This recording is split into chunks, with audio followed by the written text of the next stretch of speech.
Alright mga tropa, welcome back to my channel. So for this video is magpapalit tayo ng itong black na nitabas na. Kung maalala nyo yung video ko mga tropa nung Rossi 150 na hindi tumatago sa 125, black nyo to.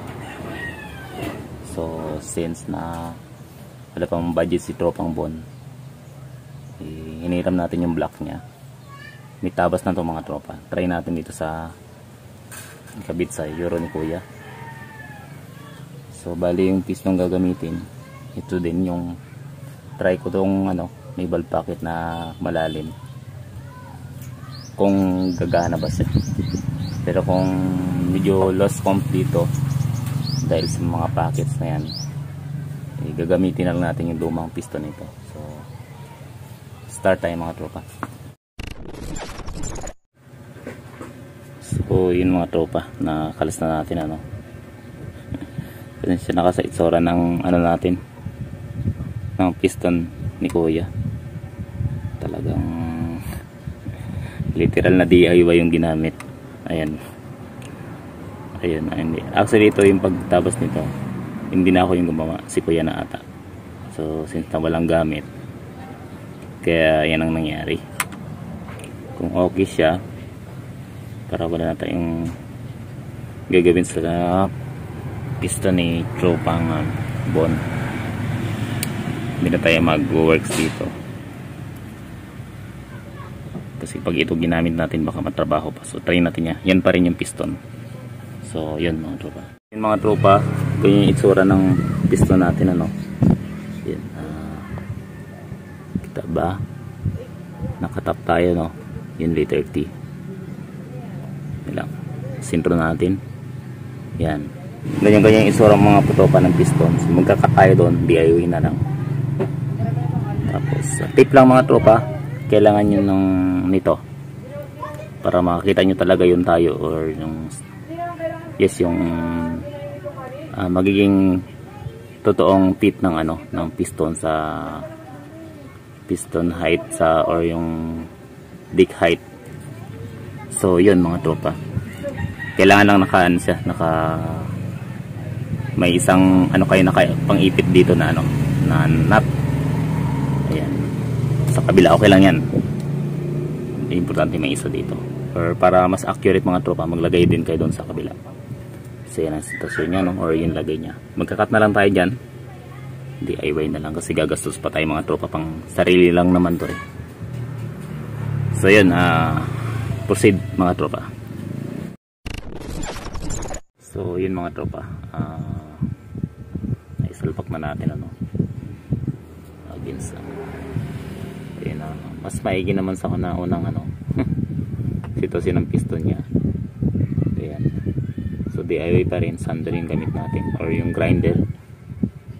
So step by step, halos sa kalahating oras ko to ginawa mga tropa. Grabe, busy din pag may utos, tapos gagawin to, tapos kung ano mga pinakalikot. So yan ang sitwasyon niya or yung lagay niya ngayon. So isalpak na natin yung block. Alright mga tropa, nakabit na natin yung head, yung rocker arm na valve clearance na rin natin. So hindi ko na kita mga tropa paano siya kinabit kasi marami na tayong video Anyway yun, naglagay tayo ng gasket, ng head gasket to be safe lang mga tropa, kasi kamukha ng sinasabi ko lagi, hindi tayo fan ng zero gasket. So, and then siyempre konting konting gasket oil kasi luma na yung natin mga tropa, yung head gasket na ginamit. And siyempre yung kinabit natin pang 155 TMX 155 na head gasket. Kaya nagtabas pa tayo ng konti kasi maliit yung butas nun.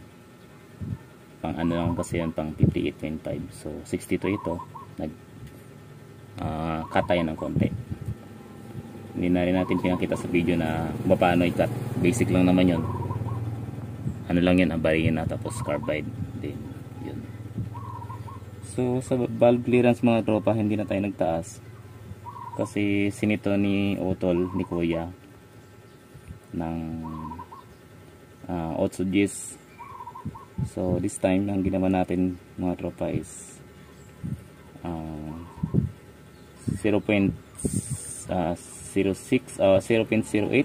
then 0.06 mm. So yun, ano pa ba, ayan, hinigpitan ko na lang yung bolt dito sa ano, sa campalor mga tropa. Ayan. Tapos tingnan natin kung wala siyang umpog, kasi kahapon mga tropa hindi ko na pinidyo, nagka-umpog siya. Tapos medyo busy na talaga, rattle tayo ng gusto mga tropa. So ayun, sound check tayo mamaya mga tropa. Wala na siyang sabit kasi natakot ako baka may sabit na naman eh. So mga tropa, kala ko na i-play ko yung camera, pinandar ko tukod eh. So ayoko na paandarin baka lumala yung tukod niya. Double check ko na lang mga tropa kung ano yung nangyari. So ayun, kalas ulit. Ayun, talagang pumunta pa tayo ng bayan. Yung tindahan kasi sa tapat mga tropa sarado. Anyway, ang ganda ng gasket na nabili ko mga tropa, panglipan. CG pa rin. So yun,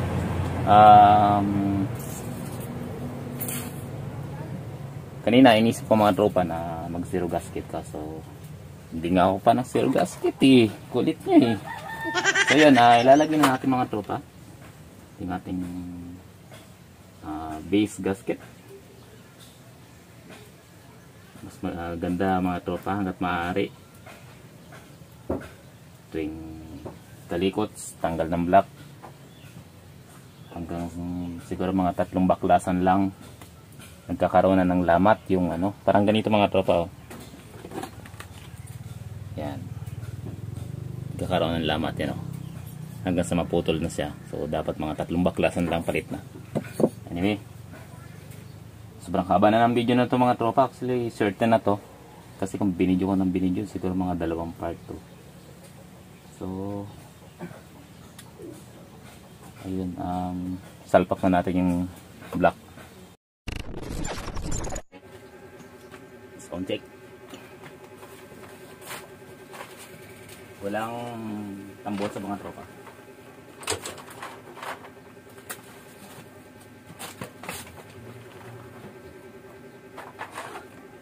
Sound check pag nalagay ko ito mga tropa. Chill lang din, chill.